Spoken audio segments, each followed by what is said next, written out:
Welcome to another episode of Simply Went to M, the podcast. This evening, we're going to visit the story Life is Too Cold with the infamous balloon pop love matchmaker himself, Too Cold, Corey Tibbs. Hey, Corey, how are you? For real, what's happening? What's happening? I'm good. I'm I've blessed. I been can't complain. How you feeling? I'm good. This been a long time coming. We've been talking back and forth. You've been busy. Yes, It's been a long yes. time coming. We here now. How do it feel? How do it feel to be where you wanted to be in the spotlight, to have achieved the ultimate goal? I honestly, this all is new. You know what I'm saying? Like this is just now hitting like the 6 month mark. So it don't feel like I'm there yet. Like to other people, it might look like that or seem like that, but like being really in the mix with it, I don't really feel like I've accomplished everything. I feel like I'm just getting started. You know what I'm saying? I feel like it's a lot more to come, and this was just the kickoff, the starter. So, but it feels good though. I'm embracing every single moment on this journey. It feels amazing. I can't even compare. Stuff moves so fast. Like I just got to keep up. Got to keep Thank you up. for taking this intimate conversation with me because I know you did a lot of other interviews prior to this one. And in talking, I told you like I didn't want this interview to be like the typical interview. I wanted to have like an intimate conversation with you. So tell the Well, audience a little bit about yourself and growing up. okay. Well, my name is Corey, but people, my family is my mom's side called me CJ because I'm a junior, so I'm Corey Jr. And my dad's side called me Little Corey. So like I got a couple of different nicknames, but in middle school, I was like rapping and shit, and people used to always be like, "Damn, that your flow like too cold. Your flow too cold, too cold."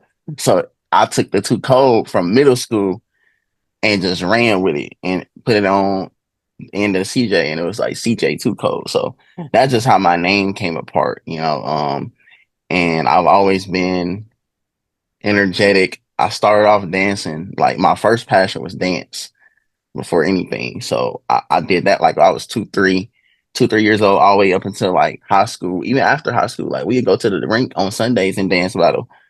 So we'd be in the rink on Saturdays before I was 18 and be dancing and dance teams, talent shows, and it was always music too as well, like just being a rapper and music artist and really just entertainment overall, plays, acting, like skits. Like I just been doing like entertainment for like a long time, like personally though. Like it wasn't never a professional thing I was doing. It was just I was doing it because like I just love to entertain and do music or rap or it was just a passion for it. I was always into movies, like whole life story going on. But definitely dance first, music, rap and entertainment was just always been like my drive, and that's always what kept me going. Being able to creatively express myself how I wanted to creatively express myself. And that's really what the biggest thing I push now, which is creative control. I hold a lot of consultations and stuff like that. And that's what I preach to a lot of people. I tell them creative control is like the best thing you can have as a creator because it's going to give you that space to freely do as you please. And in order to have creative control, you have to invest in yourself. So that's something that I had to learn the hard way because I've touched plenty of money before, but I had a bad gambling problem playing poker all the time. But touching a lot of money before and just like blowing 5,000, 6,000 on gambling, 8,000, 9,000, like just blowing that kind of money made me think like, man, you could have been bought 10 cameras, you could have been bought audio, you could have did this, did that. So it ain't gotta be gambling in your shoes or whoever watching in shoes, but whatever you dealing with where you feel like you wasting your money and you want to be a creator, all you gotta do is imagine using that money you wasting for the stuff that you could really put towards your craft. So I had to learn that the hard way. But yeah, and here we are now. Did you did you detect a rise to fame? Did you kind of like know with all that talent and artistry inside of you that I'm gonna make it some kind of way? I'm gonna make it. I'm gonna diversify this grind some kind of way and turn one of these skills into something. Did you always know? Diversifying, that's a good word. Um, what I will say is everybody always told me I'm gonna be somebody. Everybody always told me, bro, you got it. Like they always said, you got it. You're gonna be a star. And I took that. I've been hearing that for a long time. I took that and I worked for it. I grinded for it. But what I didn't have was consistency. I lacked consistency. So I lacked the ability to continuously drop content, which is key. It's a lot of key factors to this shit when you being a content creator. People think it's easy, but it's actually probably one of the most Mhm. hardest, tedious Yes. jobs ever in the world right now. It's on the rise, because some people is figuring out cracking the code of how to do it. And really all you gotta do is dedicate yourself to it. Like you have to Mhm. dedicate, you have to be online, you have to surround yourself around people that understand you're going to be on your phone all the time. It's collabs and connections in your DMs. You know what I'm saying? And my position, I'm scrolling. It's all kind of DMs, so it's all kind of opportunities in my phone. So I'm on my phone often or frequent. But to answer like, did I know it was coming? Like I always felt hopefully when my time would come, but I didn't know it would come like this. I didn't. I didn't know Pop the Balloon was gonna be that big. I didn't. I ain't gonna lie. So in doing my research, you kind of went to high school at Tech and in that area. Kind of walk us through what life was like for you as a young man. Young man, ooh. Mm. I'm tapping into the high school. Like high school, that's what made me. You know what I'm saying? Shout out Tech Titans. You know what I'm saying? I went through a lot of stuff at that school. I got put out the first 2 years. I got put out. I came back on my own, like signing myself up through another magnet program because I was in a magnet program because I'm from Hallville. So I grew up on the west side. Like, and when I went to Tech, I was living on the west side too, like out of their district. Only way you can go to like schools out your district is if you in a magnet program. And I was always in a math science program at Short Ridge. I went to Short Ridge for like seventh grade. I didn't do it eighth grade. I went to Howell for eighth grade. I was always like I moved around a lot as a kid. Like damn near went to a different school every year growing up. Damn near. Now I think about it, I never was really out of school um more than 2 years until I went to high school. That's why I fought to go. Like I know I got put out, but let me stay so I could be consistent. They was only put me out because of like write ups for like the class clown shit, like disruptions and stuff like that. It was never like no violence or no fights or nothing like that. It just I didn't get a lot. Once a teacher didn't like me, that's crazy. Once somebody don't like me, they really don't like me. They be having it out for me type shit. So a lot of the teachers, not a lot, but of a select few of the key teachers that had a voice in the school really didn't rock with me and my energy. So by the time the end of the school year came, they released me from the programs. But during that time though, like I always was charming, you know what I'm saying? Funny, um, well spoken. I was straight A's. I graduated top of my class. I spoke at my graduation. Um, I did the announcements. In my senior year, I was part of the broadcasting team, journalism. So I had like a section in the school newspaper as well. Um, Shout out Miss Griffin. Miss Griffin is a teacher who allowed me to have creative freedom early at an early age. She let me borrow her cameras. She let me edit on a computer whenever I wanted to use the MacBooks. She'll be coming around lunch breaks and just edit and just chill. Went on field trips. We had backstage access to when Super Bowl was down here.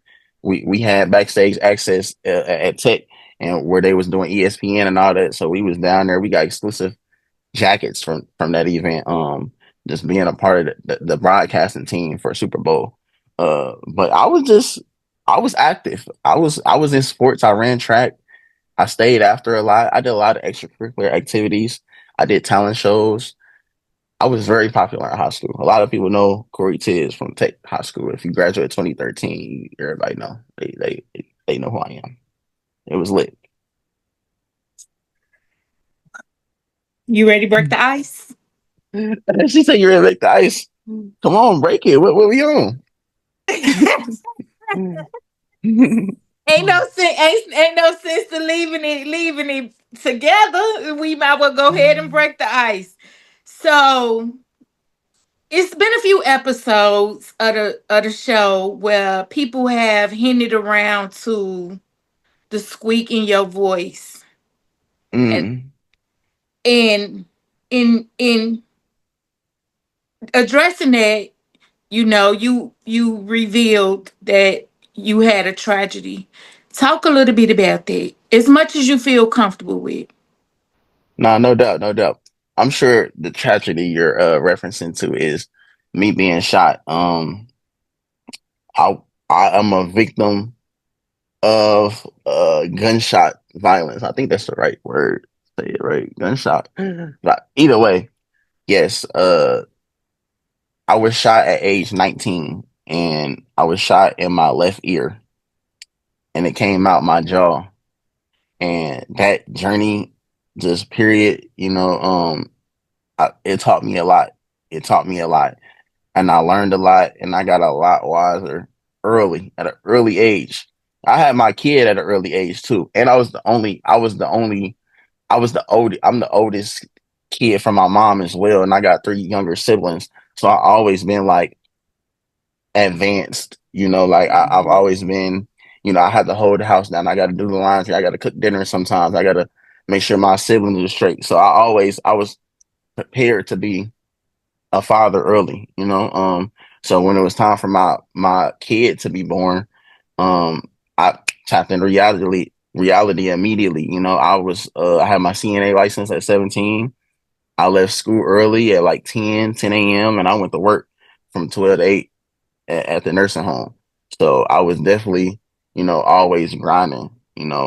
So I guess I would say I'm only saying that to say like I was hustling. I was taking care of my kids, and after high school is when I had ended up getting shot.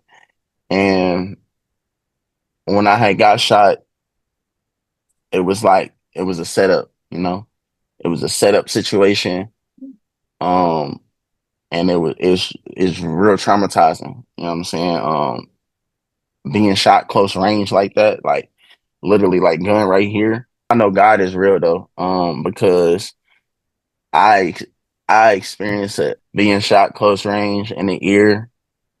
Um, I just remember like going out of it. Like once it happened, like I just went out. Like I'm in the car, and it's a lady in the front seat next to me, and I end up like going out.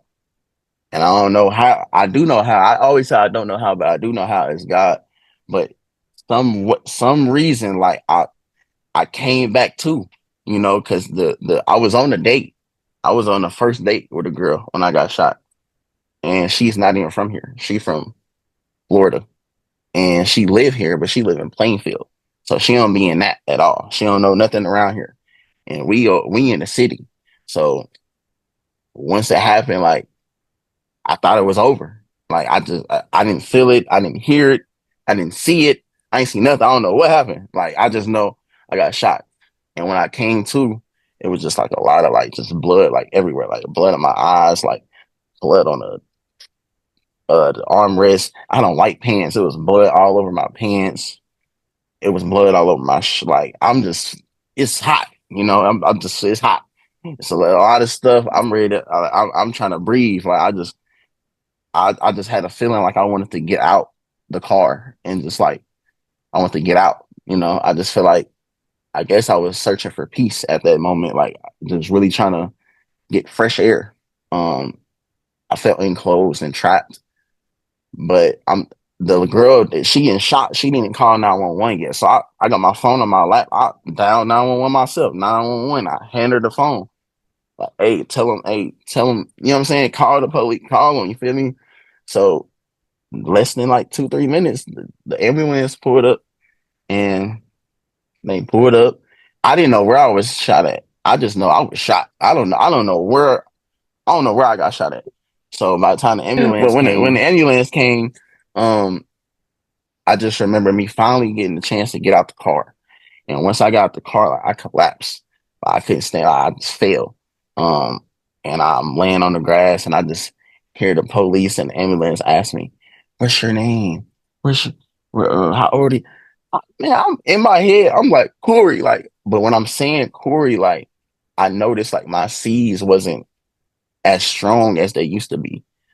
So I'm like, damn, how, why I can't like say it, like, why I can't say my name like that. Um, but I was just mad that they asking me my name when I'm sitting up here dying. So I'm like, why are you asking me my name? Give me some help. And I just remember saying, like, just tell my daughter I love her. And I passed out. You feel me? I thought I was gone. And that was like the scariest moment ever. Cause like, I know people be having the experiences of death or whatever, but like, I hate saying this part, but I feel like it's critical that I express this. Like, but it was dark. It was dark everywhere. Like, and I just felt alone. And you do get like a flashback of your life. Like I did like have a flashback of my life and just certain events and stuff like that. It was just a lot of thoughts. And when I woke up, I was apparently in a coma for 3 days in ICU. But when I woke up, I was here, like all the way. Like I knew what happened. I knew where I was at. I knew what time it was. I knew who I called, who I was talking to. I knew everything. So it wasn't like, my mind was, by the grace of God, I got shot in the ear. It didn't mess up none of my teeth. It didn't go across my brain or nothing like that. So it like I said, it was God. What it did do though, I had a lot of surgeries. I had a feeding tube in. I had my mouth was wired shut because the bullet broke my jaw. So my mouth had to be wired shut, and I was like on Insure for like a month. Just Insure through the feeding tube. So I wasn't taking nothing through my mouth. Pause. But and then I lost like a hella weight. I was like 110, 110, 105 damn near. Like I was like down 100 pounds. I lost hella weight. I had to like learn everything over. Like even walking, like I don't know how my walking and shit, like my movement was just like off a little bit. Like I couldn't really write with one hand. I had to use my left hand to write. Like getting shot in the left side, you would think it'd affect your left, but it really affects the right. So, but it affected the left side of my face though, because it gave me like partial is like when I smile, like people like when I smile, like, why you smile like halfway? Like it's cause like I can't use all of my muscles on my left side of my face. Like I used to have a gold plate in my eye to help me close my eye when I sleep so I won't dry out. But like over the course of time, it got better. So we end up taking it out. But like that's just like eye eyelid surgery. I had a tracheotomy, stomach surgery, not stomach, but feeding tube, um, cutting my ear open because they try to go in and like repair the nerve graft or something like that. And they said it wasn't fully detached. So it really wasn't no repairing that I really had to do. So they sewed it back up. But after my trach came out, I heard my voice and it was like raspy. Like I dropped a tear immediately because I immediately was like, damn, I ain't gonna never be able to rap again. Like I ain't gonna never be able to rap. I ain't gonna never be able to like use my voice no more. You know what I'm saying? And my smile gone. Like people used to love like my smile. You know what I'm saying? So I dealt with a lot of insecurities after I got shot that I had to overcome. And that comes with a good support system as well. Shout out my mom. She told me, man, she was like, boy, you still gonna be able to rap. Boy, they gonna like you. Remember 50 Cent? Everybody just kept saying 50 Cent, 50 Cent. And how after he got shot, his voice was different and this, that, blah. I'm like, you right, but shit, this shit weak. It was weak, you know, and it was hard.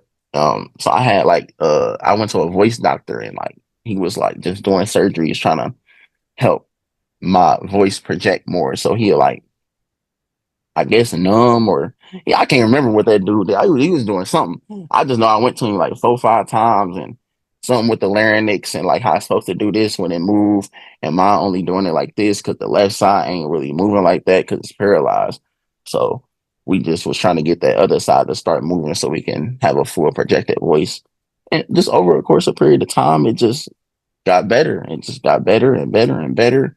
I start working on my enunciation when I talk, and just, and here we are now. Like now I do a whole record right now and it'll go crazy. Like, cause it's about the process. And that's what I learned. Like it's about the process of what you go through that really make you who you are. You got to go through Yeah. shit to get to shit.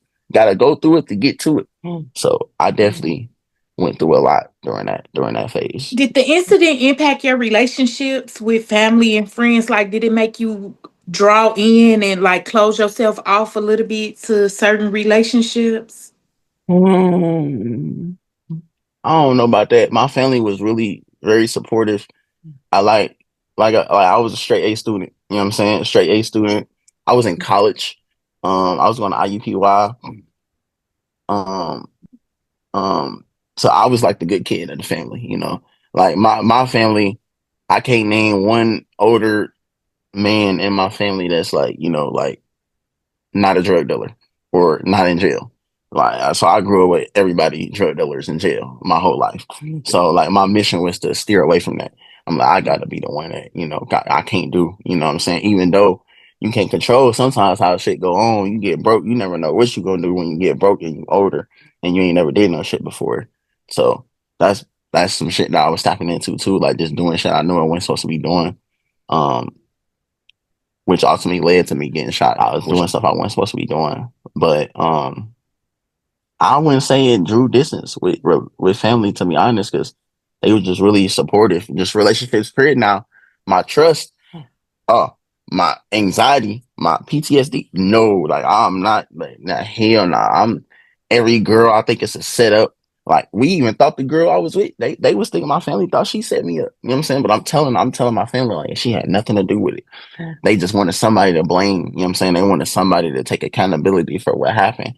I'm like, she ain't got nothing to do with it. They was on her ass ready to, they was ready to do it to her ass for real, for real. But I'm like, she ain't got nothing to do with nothing. You know what I'm saying? She's innocent bystander. Feel me? And just that situation just caused a lot of trauma mentally, like just dealing with women, like new women, like new girls that I don't know who you might be rocking with the other side. This might So be a setup. how are you the matchmaker? Because you're around so many, like you around so, but you know what? I see I see you and I see how observing you are with each guest. Like you're very observant. Like you look at them and it's like you're trying to like girl, what's your intentions? Like Yeah, I can see that you're observing them out the gate. Like, are you really here looking for like you will say it. You will ask it yeah, clear as dead day. ass. Yeah, Yeah, you will yeah. ask it clear as day. Like, are you really looking for love, or are you here? You just here to have fun? You here to plug your business? Like you will ask, like you. I don't know. Like, Yeah, nah, God blessed me with the gift of discernment. So like I'm just able to read energy real well. You know, I move with pure intentions and love. You know what I'm saying? I was raised on love. I raised my kids on love. So my vision of life is different than a lot of people because I've experienced life or death. So a lot of stuff don't be that serious to me. yeah. But it took a while to get here. It took 10 years. You know what I'm saying? Like that's why I'm here now because I have to overcome certain mindsets. I just overcame this at like the age of I'm 29 now. Like on my 28th birthday, something clicked. I said, "Hey, you gotta figure it out right now for like it's do or die." You know what I'm saying? You got 2 years till you 30. It's do or die, and that's when I channeled everything. I channel everything, and intentionally. So I feel like if you intentionally channel a certain mindset and and and practice on that and really give your all to that intention, you're gonna get what you're looking for. You're gonna get exactly what you're looking for. And that's what I did. Did you receive validation from the person being brought to justice? Uh, mm, Or do you feel like the justice system fails you? Because you know, I'm a law student, and sometimes I feel like, they failed me for real. yeah, They failed yeah. me. They didn't Sometimes charge. I, They sometimes I didn't charge feel that like, nigga. yeah, sometimes I feel like, and even though my practice is criminal defense, I, I can't help but feel like sometimes law inadvertently fails the victim. Especially being a black man. Mhm. Being a black man, and I had drugs on me. You like a So double just victim. it Hmm. wasn't a good look to the Yeah, system. You know what I'm saying? it's, Black man, drugs, gunshot, it's just a yeah, typical another nigga yeah, selling weed, getting shot, call it a day, aggravated assault. Even yeah, though nigga almost died, nigga almost, you know what I'm saying? Like it still didn't matter. You know what I'm saying? So that's what I had to overcome though. You know, it took a lot to overcome, and it's hard saying this, but forgive. You know, you gotta forgive everybody. You know what I'm saying? Because that's how God. I really want to move how God moves. You know, I believe in God, and I just feel like, you know, even though I don't really care for anybody that cause harm to me. I don't really care about you, but you know, I wouldn't intentionally harm you. You know, yeah, even though y'all intentionally harm me, I wouldn't intentionally harm y'all still. You know what I'm saying? Not to where I'm taking y'all away from y'all children. I move yeah. different, and I feel like that's why God will bless me. Yeah.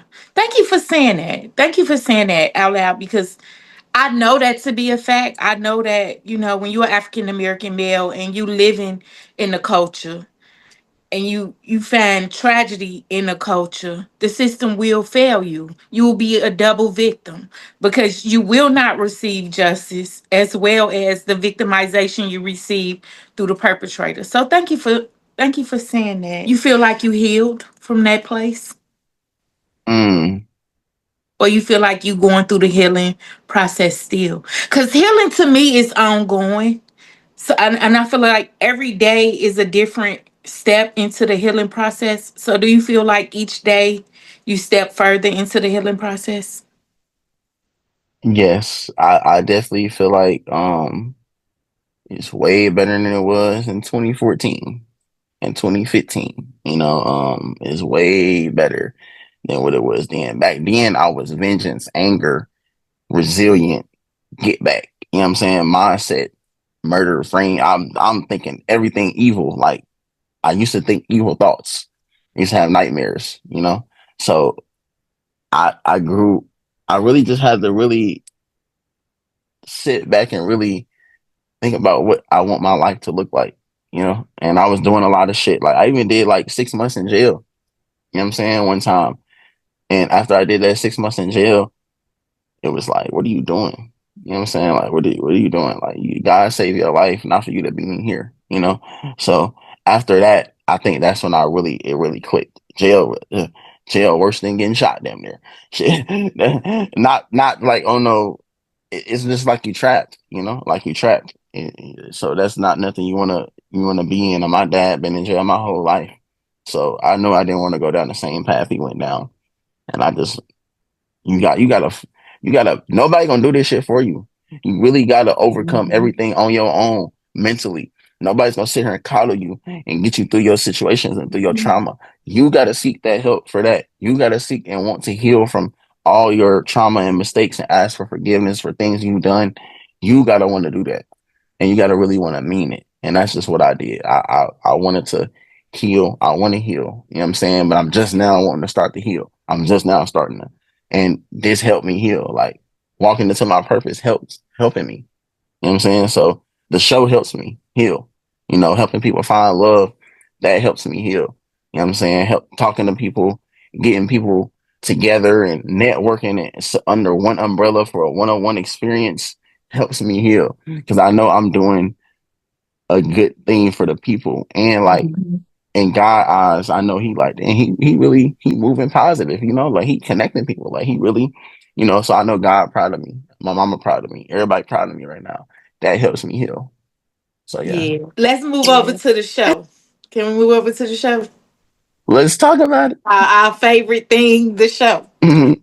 All right. So, what has influenced your artistic and professional direction as you venture off into the pop the balloon? Because this is not the 20 versus 1 that we normally see, and which is why I feel like it had the success that it had. So, what was the influence for you in creating the show the way you created with the twist that you got to it?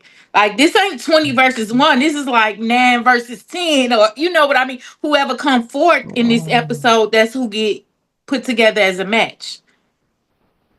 Man, the people, the people. Mm-hmm. Like I listen to people. I hear this a lot about me.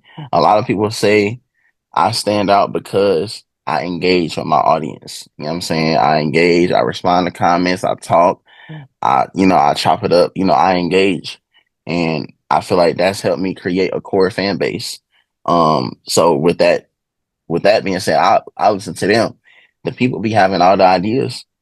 I can get inbox the idea, and I'm like, man, I'm going with it. I can get a call. Hey, I got an idea. Send a voice memo. Send it over. I'm doing it. You know what I'm saying? So it just and everything just flow naturally. Not every idea comes from the people. Of course, like I have to orchestrate everything and distribute it to my team as well and get us to execute it flawlessly. But it takes behind the scenes work for that to happen. Like it starts in your brain. Like it's a lot of brain work you doing content. Like it's a lot of brain work creating, trying to be different, standing out. But once I did the LGBTQ, people was asking for BBW. Then people was asking for tall girls. Then people was asking for big guys. And people was asking for, and I'm seeing it's just like supply and demand. When you see 45 DMs that say, hey, do a LGBTQ gay men, even if I didn't want to do it, I got to do it. You know what I'm saying? Because the people want to see it. That's what I'm going to give them. It's for the people. You know what I'm saying? So that's how I move. I ain't even moving for me. I done set aside stuff that I really wouldn't do normally. You know what I'm saying? Like, but I'm inclusive, and that's what people like about the show. They like that I include everybody and accept everybody. But that's how I truly am. My first cousin is gay. I grew up with him. That's like my brother. Like my dad and his mom is the only siblings, and we ain't only kids. So we the only one. We grew up like this in Harville together. So, and he gay. So yeah, I ain't never had nothing against gay people. It's just TV shows and my team. Some people on the team might not be comfortable doing that. You know what I'm saying? But I got to make the decision to, hey, this with this entertainment. You got to think. With Breakfast Club turned down the gay motherfucker. With Breakfast Club turned down somebody because of or Oprah turned down somebody because of Mhm. they sexuality or what they believe in, or when God turned them around because of that. And I don't even know. I don't get into that, but I'll just be like, hey, I know I'm not. So I'm gonna accept people for who they are because they still are humans and they still got personalities and they still got everybody needs love. So if everybody needs love, we gonna make that happen. I'm Absolutely. trying to get I'm trying to get all the little people too. Little people, if I see this, I Is know.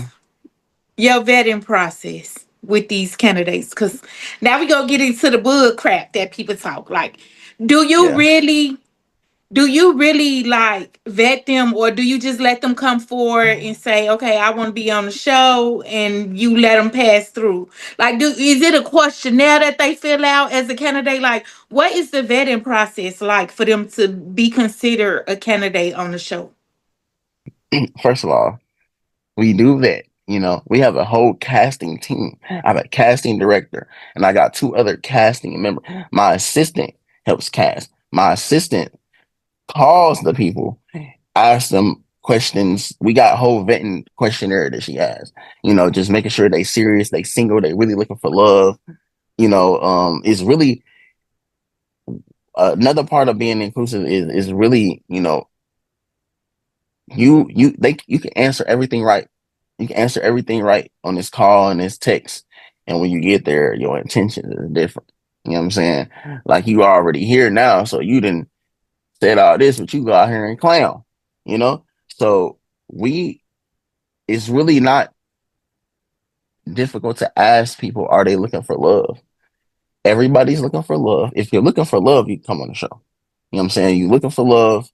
If you're serious about looking for love, you know, um, what else? What else? What else? Uh, and are you single? Not being in a relationship? It's really not. It's really not a lot of stipulations to not get on the show. It's a show to find love. So like mostly we will let a lot of people in, you know what I'm saying? But we do our researches. We looking at pages. Some people don't have social media all the way together.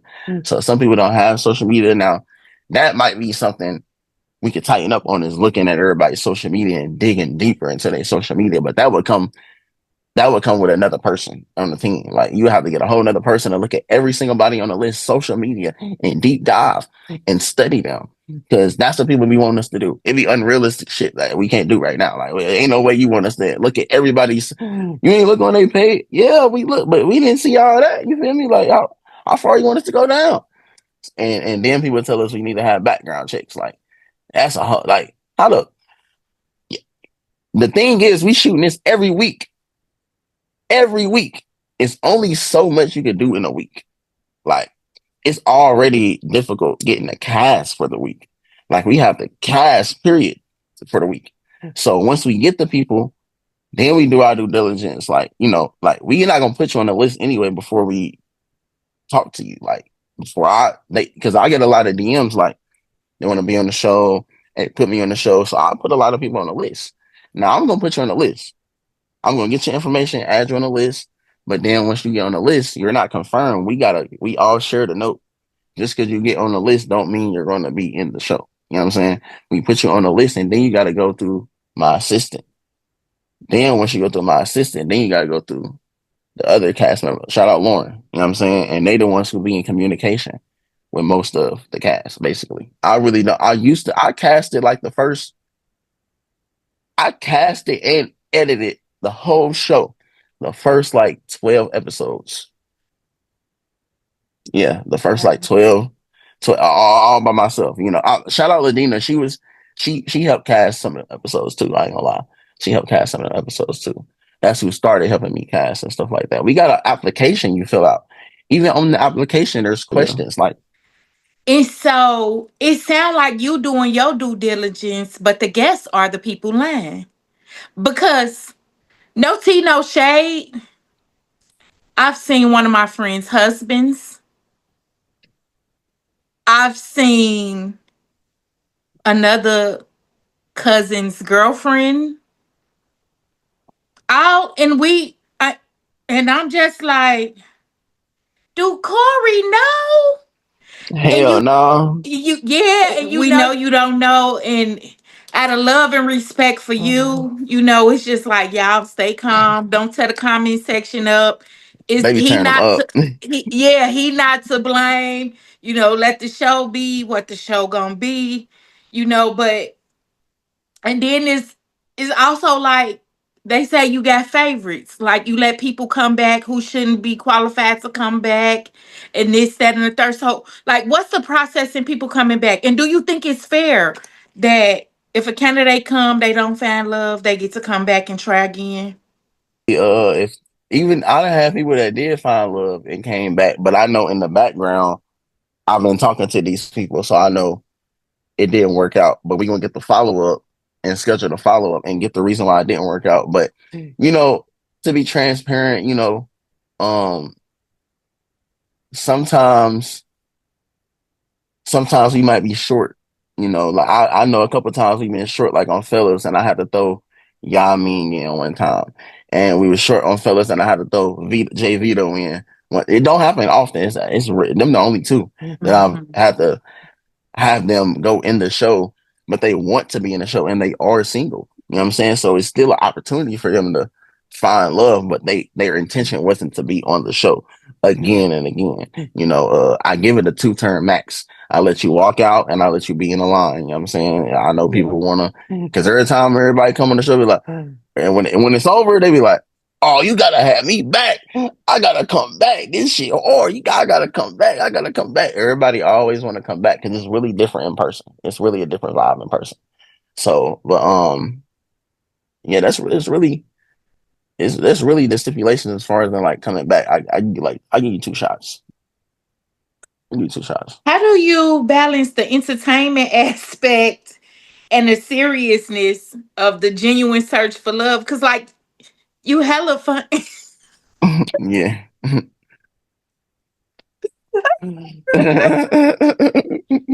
Hey, motherfuckers be dying. Hey, Yeah, I'll be looking like, at this shit. and you can go from seriously conducting the business, like, hey, calm down. We here for business. Like, we here to find love. We on the search. Like, calm, settle down, pull yourself together. And then in next 2 seconds, you cracking up. Or somebody could be cutting up, and I'll be like, look at Corey. Uh-oh, here go Corey. Like, where's it All going? right, all right, hey, it's not to go down. It's not to go down. Listen, this what I do love about the show. The fact that it's real. Like this shit is real. Like this ain't no gimmick. This ain't no pretend. This ain't no lollygagging. This is real deal. This is not scripted. Like when you go out there, I tell them, hey, listen, don't be. This ain't a roasting competition. Don't use as many cuss words. It's a whole list. It's a whole consent form that they sign when they get there. Full of. Do I gotta go there?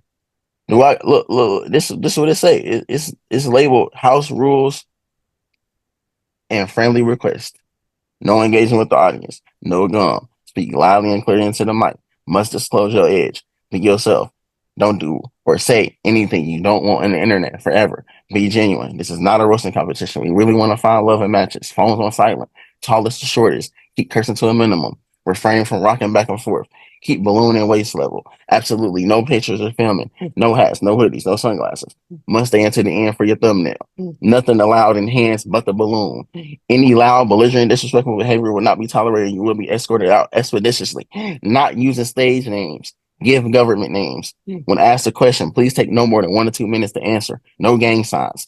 Do not. If a match is made, you will be asked to do a like it's all. It's this all So when I'm. you pretty thorough. You This thorough. is what I'm telling them. Everybody before we film, but before we press record, I tell this to everybody. They sign it. They they be acting like they understand. They be acting like they understand. Then when we get out there, it just be when you walk out there, it's different. Like I feel like what happens when they walk out there, all that should go out their head. What I just all that should go out their head. Some people be, but I know the ones that stand out is the ones who it go out their head and they just completely, and then they always say the drinks. Make it a one drink minimum. Make it a drink. Listen, sometimes it don't even be no drinks. Then sometimes, they got their own drink. Or sometimes they already came like that. Like, and they grown as hell. Why would I tell them, you know what I'm saying? Like, I ain't about So to, they let's grown get as into hell. that. So it's one guest who came, and then she came again. She came twice, and then she took to live maybe like 2 or 3 weeks ago, and she was completely roasting the show. Completely roasting the show, and she's upset and she's frustrated because she was saying she truly was looking for love, and nobody serious who come on the show. She also expressed that the food, the drinks all come at a cost to the guests. Are they prepared? Do you let them know that they have to take care of that stuff before they come? Like, do they know that the vendors are vendors? I guess, for lack of a better word. Yeah, man, we sent respond to the text. Yeah. Res- like, Ah, we 30 episodes in. Like, yeah, the yeah. first 10 episodes, I provided everything free. Everything. Mhm. Like the first 10 episodes. After episode 10, it's like every 10 episodes, I just gotta shift. Like we on episode 30. I'm about to shift something else that's gonna be big. Yeah. Like, but we gotta think like this is a business. Like this is a Mhm. Mhm. black owned black man business. Like we not looking at it like that because we just looking at it like it's TV and that's just all it is. But like it's a lot that goes into what he does. How would he make money? It ain't just about I got a family to feed too. You know what I'm saying? Like, so this is all about business. I got a team of 12, 13 people. Everybody got to get paid. You know what I'm saying? So if I got to take some of that vendor money and give it to my sound engineer or my camera guy, you know what I'm saying? If I got to take some of this uh, uh, uh, drink money and give it to my assistant or my DJ, you know what I'm saying? Like I got to do that. You know what I'm saying? Like it's not just about me. It's about everybody. And this is first of all, what place are you going to that you're not going to get free food, live entertainment, free drinks? Like, be real. You have to, like, if you go to a concert, they're waxing you at the Mm-hmm. concession stand. Yeah. You're getting for a bag of popcorn, $28. Like you're getting waxed. A drink is $8. Drinks are we street prices $1. You know what I'm saying? $1, $2. You feel me? Like, and we got snacks and we got food trucks and food vendors. We got a lot of like that they pay to get here too. You know what I'm saying? They gotta make their money. We can't just have food trucks coming out here just 30 episodes. You think somebody gonna do 30 episodes for free? Who's doing that? Yeah. It's unreal. Like, be realistic. Like you have to, like, I'm doing a lot. I'm putting you on a love show. I'm turning you up. Like, you're gonna turn up. Like, once you get on the show, like, everybody page skyrockets. It's been Mm-hmm. so many people that started doing content way more seriously after coming on my show. Like, I Mm-hmm. don't even speak on that.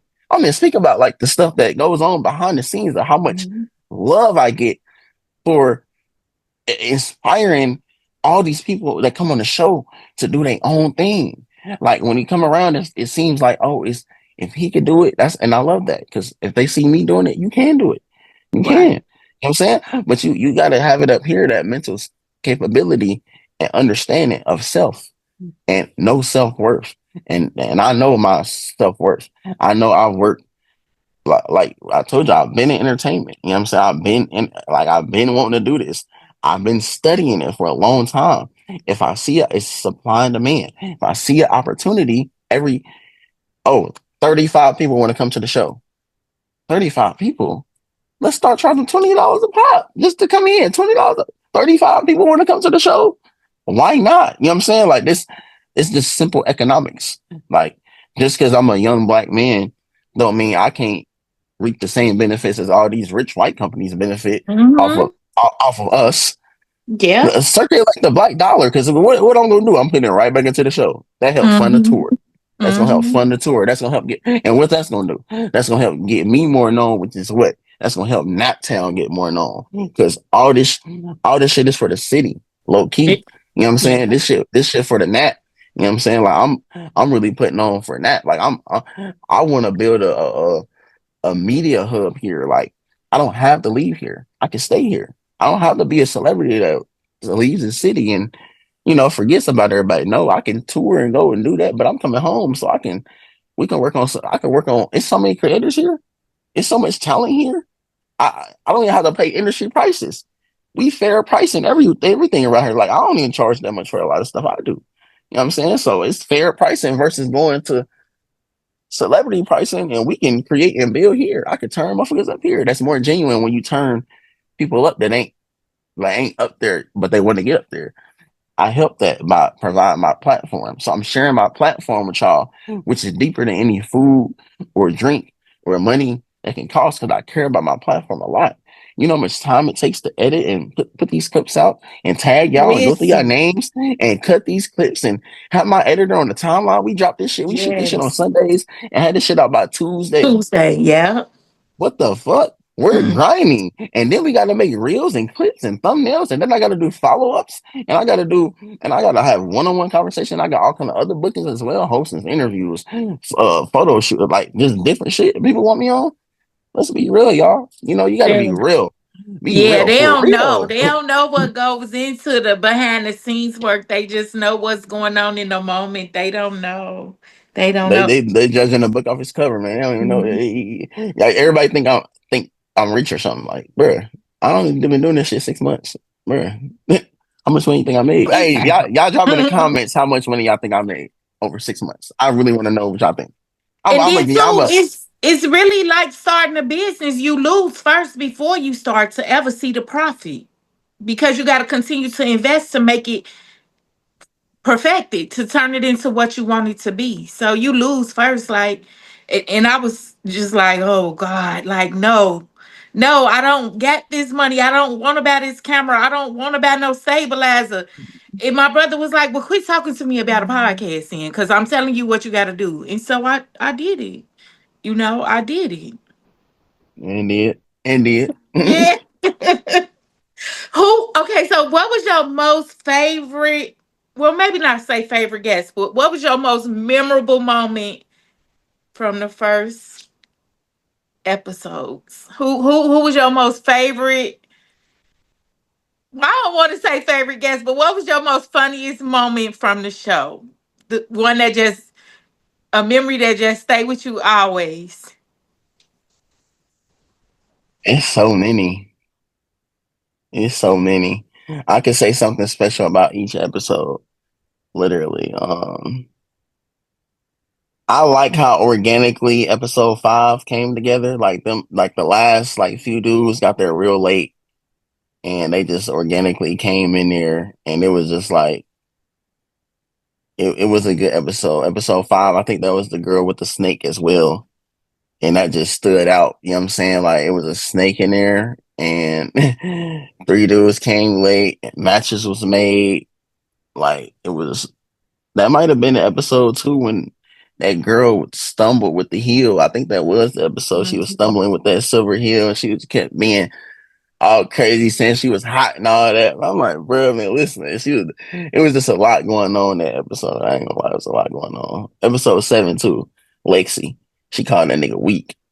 She said Mike Jones. She laughed at that nigga name because his name was Mike Jones. That shit was crazy.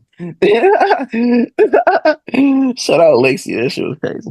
My favorite episode is these girls say they the baddest. The girls say they the bad. Oh my god. Honey, look at your teeth. Look at your teeth. Like that shit was crazy.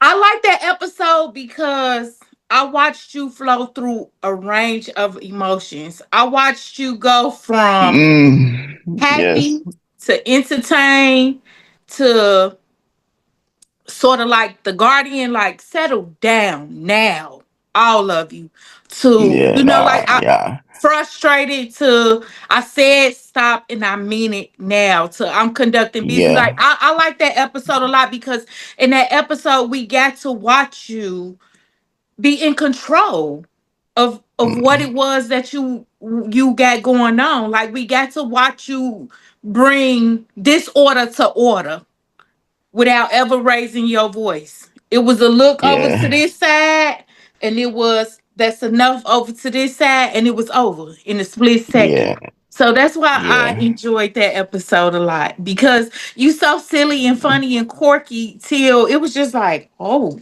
he had his yeah, his daddy mode out. Like because we yeah. know you a daddy, but it was That just should be like, turning the girls on. That should be getting the girls hype. They like that shit. They like that shit. I ain't gonna lie. Hey, but I ain't gonna lie. That hey, for real. Yeah. what new elements do you plan to introduce to future seasons of the show? You should say. Before I answer that, I do want to that was great. That was a great point on that episode. Like you right about that. Like I did like I, yeah, because there was a lot going on. You know what I'm saying? Like they really wanted to fight in real life when that camera cut off. You know what I'm saying? So like we had to. I was in that What? mode. Yeah, and then that's when what's bro name? He came out there. He was just I had to let him go. I had to send him back out his way. You know what I'm saying? Which one, Tim or Nunu? The guy. Nah, I'm saying the guy that came out. Damn, what's bro name? I can't remember his name, but he was basically drunk. He was too drunk, and I had to. Oh yeah, yeah, yeah. Yeah, The yeah. first one. That's the episode you talking about. You talking Yes. about the LGBTQ episode, right? Yeah, yeah. Yes. Well, yeah. So yeah, the first guy that came out, yeah, first one. So like, it was already like it was that kind of energy, like to where I had to get serious very early. So it already was out now. You know what I'm saying? It was out to where y'all starting off like this. And, I have to tap into that, like you right. Like I was in real, like, yeah, yeah. It's been one episode that I didn't get no sleep. Like, it's been one Wow. episode where I didn't sleep for 37 hours It and I stressed still you did the out that episode. bad? No, no, no. I'm saying like the weekend before, like I just was up busy doing so much stuff. I didn't Um, sleep none and I still did the show. You know what I'm saying? Like, even though I didn't sleep. That was like episode like 26 or something, 25, one of those. so what elements do you plan to new elements do you plan to introduce? Because we know you on the road right now on the tour. So what That's a big new? element. Yeah. That's one. And shit, new elements. I know for sure, like right now, I'm teaming up with because casting is getting harder in Indianapolis. You know what I'm saying? So what I'm doing is I'm working with more creators, more people that want to get involved, and having them utilize their platforms as well to help more collabs. I would say we going more collabs, more creative collabs, um, intern, creative director, to help instill these new elements. It's a lot of stuff that's listed out that we haven't even got a chance to do. Like for this Valentine's Day episode, what I'm gonna do is the first person to make a match, immediate candlelit dinner in the back. I got a hood Exquisite chef cooking meal. up candlelit dinner right there, then in there. You know what I'm saying? We're gonna film that, and that's gonna be part of like that's what we're gonna do on the Valentine's Day episode this Sunday. So like we just sparking up new stuff like that. We're gonna do a skaters edition. You know what I'm saying? When the skaters come out, they gonna when they do their runway, they gonna do their skate moves. You know what I'm saying? They gonna have their skates on during the show.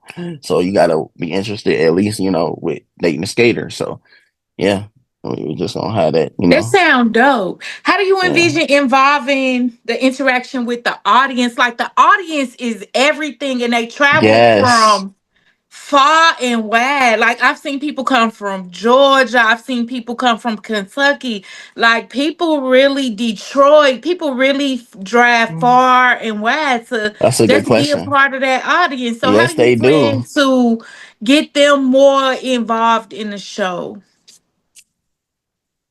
I've had a few suggestions about that. We're considering letting the audience. We definitely want to include. I always shout out much love to y'all because, like I say, during the audience take wouldn't be no show without y'all. You know what I'm saying? Because y'all the viewers, y'all the real supporters that support and watch the show. So shout out to y'all. They purchase tickets. They don't complain. They show love.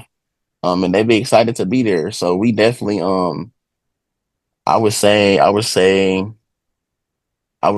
we definitely want to possibly get them a chance to have a say so on possibly eliminating somebody. You know what I'm saying?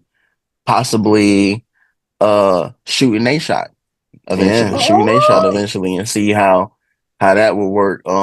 If they want to pick somebody in the lineup, mid show, you know, seeing grabbing more alternatives from the audience. Like I already be doing alternatives. I talk to them. I guess we would have like specific questionnaires as well. But like I said, we got a list of stuff that we're planning to implement very soon. it Like I said, sounds every 10 promising. episodes. Yeah, every 10 episodes Change it we be up a little bit. working. Yeah, we Yeah. be working to implement something more creative and add a new aspect to the show. That sound promising. What's your motivation going forward? What you personally, not the show, too cold.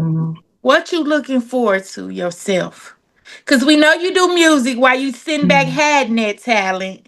Like so because what a Yeah, lot of people don't know is on your promo for my podcast, that's actually your song. So thanks. what's Yeah. your motivation going forward?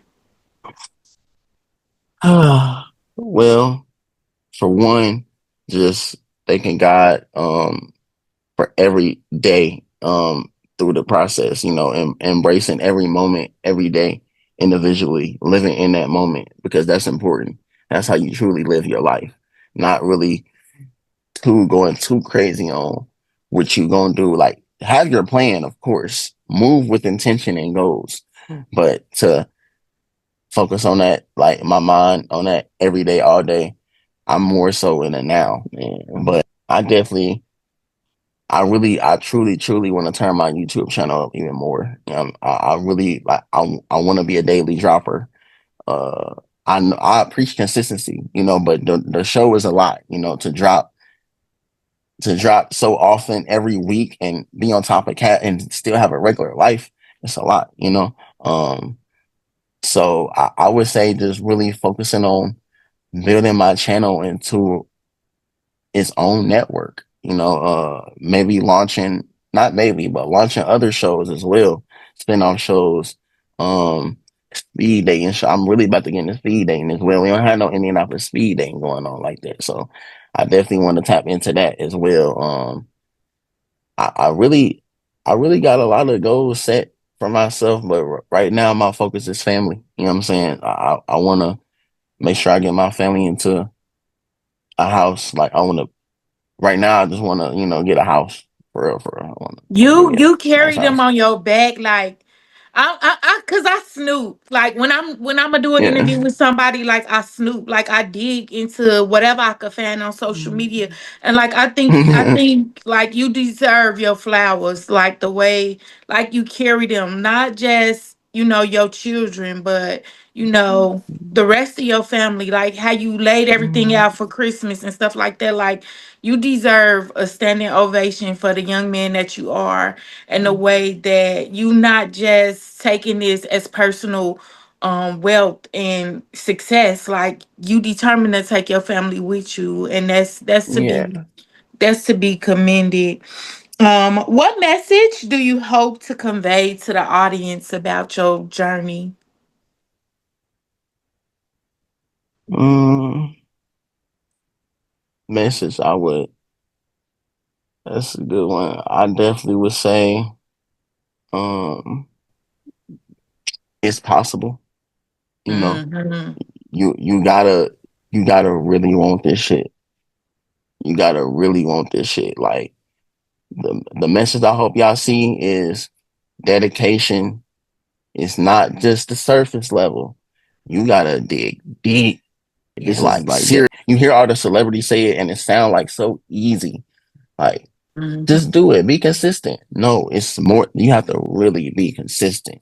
You have to Hmm. really be consistent in all aspects, and it's hard. Like, it's hard. Like I just said earlier, I didn't sleep 36, 37 hours. Sometimes I don't sleep. I don't eat. I'm saying I don't sleep. I don't get to eat. I don't get to do nothing. Like, but dedicate myself to this. And you got to be willing to take that sacrifice. It's going to take sacrifice. You're going to lose people. You're not going to come around stuff no more like you used to, but you got to choose you. I always chose me first. You know what I'm saying? And you got to be able to do that. You got to be able to know who you are and know your self value and know your self worth, because that's what's important. You got to know who you are, tap into self, and you will figure out your where you're supposed to be. I always say consistency reveals your path. So if you're being consistent at something, it'll tell you, like, I might not, all right, this ain't working, but it opened up a new door that you would go down, and you'll be like, all right, this ain't working either. But then you go to a new door, like, all right, this might work. But you wouldn't have got to that third door if you didn't get stopped at the first two doors by being consistent. So you got to keep going through doors, like, until you find out which one is the one for you. And you got to keep going. It's good stuff. When it comes to faith, family, and foundation, what order do they take precedence in your life? What comes first? What comes second? And what comes third? Faith for sure. Faith, faith, faith, family foundation. I'm, I'm, I'm I want to say family foundation, but I'm considering putting the foundation first, because it's gonna create the family. You know what I'm saying? Like, it's gonna be the base for the family. You know what I'm saying? So I really want to say faith foundation, then the family. You know what I'm saying? You Like, because pass. yeah, yeah, okay, all right, yeah, That's the okay, all correct right, order. yeah.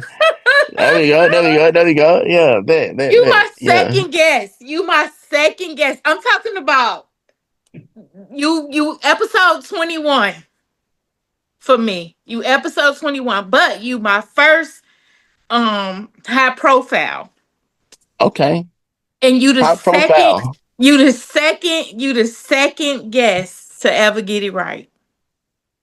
It's been right there the whole time. And it's been right there the whole time. Is it always right there? It's always right though.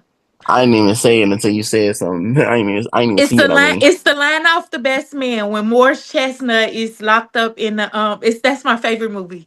And Morris Chestnut is locked in the chapel, and he's refusing to come out and get married because he found out that Tay Diggs hit his girl back in the day when they was in college. And he asks him, like, think about this, man. Think about your faith. Think about your family. Think about your foundation. What order do they take in your life? And Morris Chestnut says, my faith comes first because without God, I'm nothing. And then it's my foundation because through my foundation, I'm able to provide for my family. Mm-hmm. Ooh, I said just that too. I didn't even know that. I said that too. Mm-hmm. Mm-hmm. That's the order. That's the Bars. order it's come in. Oh, let me see if I can revoke your black card. You down? Yeah. Revoking my black card You is down? You crazy. think you gonna keep your black card? Let's pray. How many chances I get? Just five quick questions and we'll be done. Let's see if I can get it or you gonna keep it. You ready? All right, hold on. If I get one wrong, my black card revoked. If I get one wrong, No, not if you get one wrong, but you gotta at least get 3 out of 5 now. yeah, for sure, for sure. You Let's ready? do that. This category is the culture. You knew somebody was cool in the early 90s if they did this. A is wore overalls with straps. B is had one pants leg rolled up. C C is wore starter jacket. And D is sat in the chair backwards. Think about the What? hottest one in the 90s. Which And one was the hottest in the 90s? you said overalls, Overalls, pants sitting in the leg chair with one backward, rolled up, starter pants leg. jacket, or sat in a chair backwards. And It's not the pants leg. don't It's mix not the 80s pants with leg. 90s. Don't mix 80s with I know, 90s. right? Yeah, Hint, that's the hint. pants leg. Is yeah, the pants leg is 80s or something. Man, sitting in the chair backwards. That's 90s though. I ain't gonna lie. That's that 90s right there. Sitting in that chair backwards like, hey, I'm just picturing poetic justice. Uh, and the overalls. You want a hint? Overall. Yeah, yeah, yeah, yeah, yeah, yeah. Think 92 ish. Ooh, 92. Early 90s. Gotta be the overalls then. It's starter jacket. Damn! Oh shit! So I that's was born in one 90. for me. I'm born in 95, man. Give me a break, man. Give me a break. That's one for me. Damn, not the starter jackets. Damn. I said what everything is but that. what is the one thing that's the ultimate sign of disrespect according to mama? Rolling your eyes, back talking, slamming doors, calling her by her first name, or all the above. All the above. Yeah, all the Yeah. above. Your ass getting the way. Smack like a mug. Yeah. Call Yeah, first you name. I do. wouldn't dare.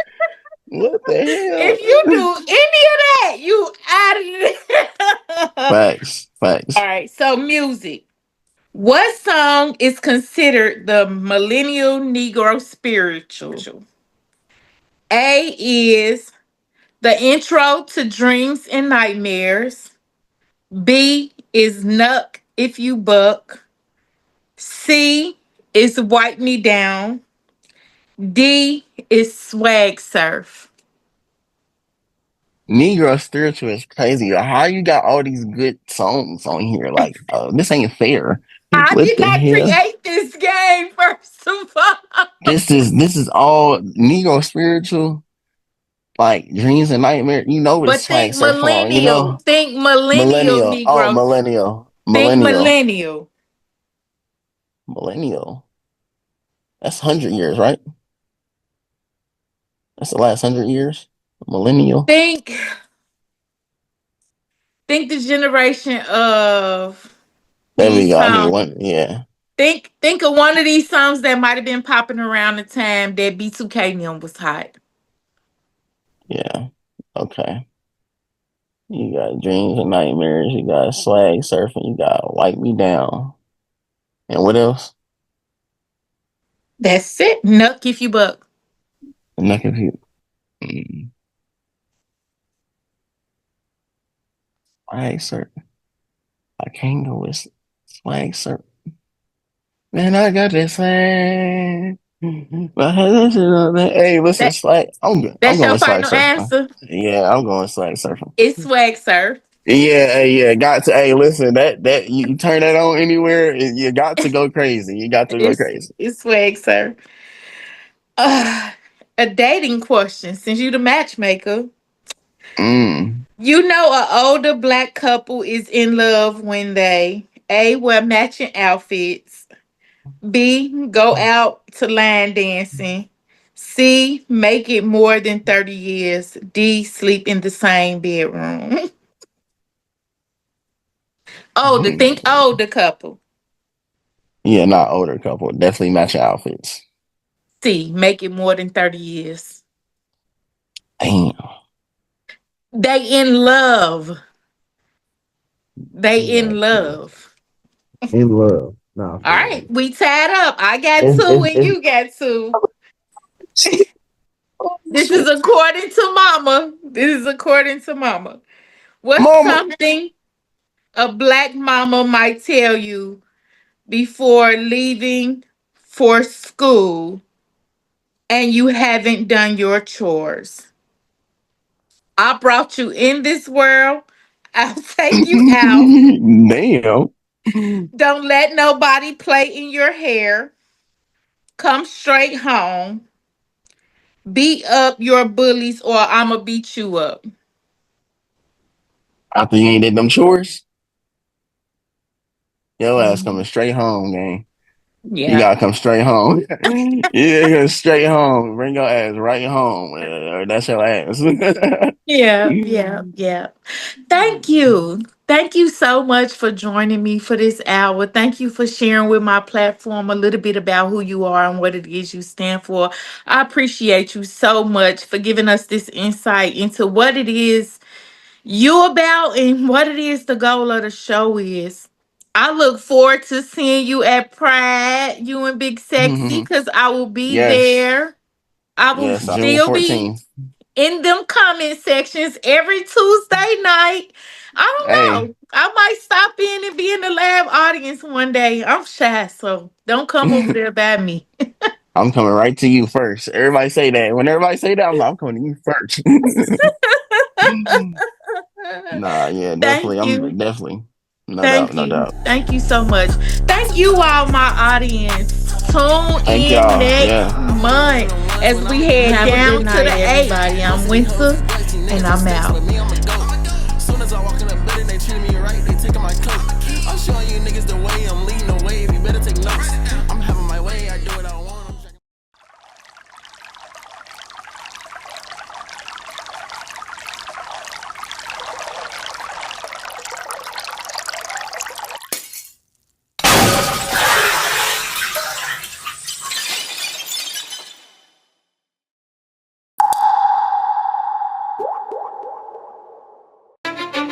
Let's go. Welcome to the main event. Applying pressure, but I promise I ain't make it then. In their heads, living free.